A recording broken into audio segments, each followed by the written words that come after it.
Welcome back to the countdown of the 2024 SCOREGolf Top 100 presented by Michelob Ultra. Now, before we get to any more courses, I wanted to show you this absolutely massive green on the par 5 7th hole at Sagebrush. The scale is just absolutely off the charts. So whether or not you get home heroically in 2 shots using the contouring of the fairway, or more than likely 3 shots, your work is far from finished just because you hit a green in regulation.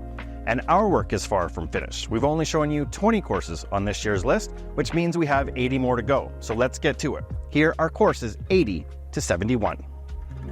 Doug Carrick's Copper Creek makes use of varied terrain, with several front 9 holes winding through a wooded valley and most of the back 9 laid out over tabletop land. The drop shot 10th, guarded by water, tempts golfers with how much of the hazard they wish to take on. Stanley Thompson's 100-plus-year-old Muskoka Lakes is a short but charming course with some wonderful par 3s and a number of exciting short par 4s.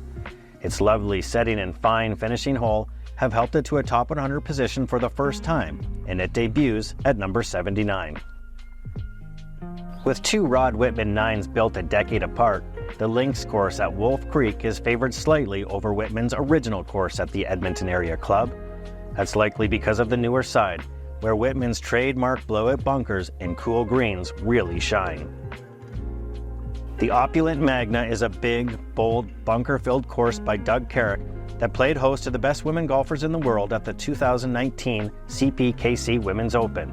Conditioning is marvelous, but the architecture is good too, with Carrick's par 5s here particularly well crafted. Edmonton's Glendale is the design work of former Stanley Thompson associate Norman Woods. Built through a forested landscape, its front 9 features a unique routing of 3 par 3s, 3 par 4s, and 3 par 5s. Overall, the property is quite dramatic and picturesque. The late Brian McGee turned down big-name architects to design his Black Bear Ridge course himself, and the result is commendable.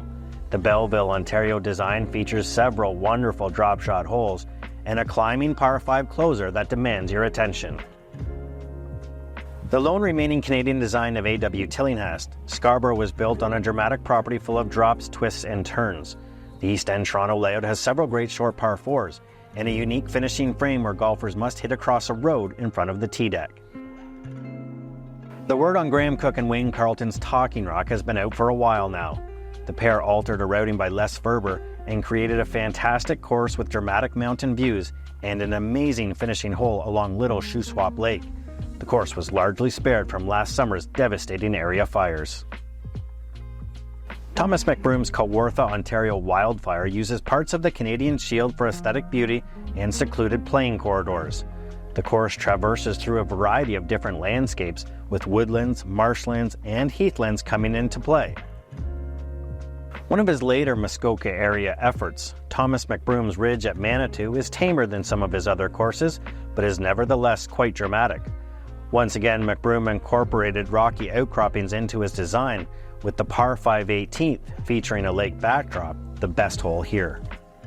Well, it's not all lake views here at Sagebrush. When you get to the tee deck on the par 3 10th hole, you're treated to this vast vista of BC ranchland. And if you haven't seen your favorite course yet in our countdown, not to worry. We've still got 70 more to go on the 2024 Top 100 Golf Courses in Canada, presented by Michelob Ultra.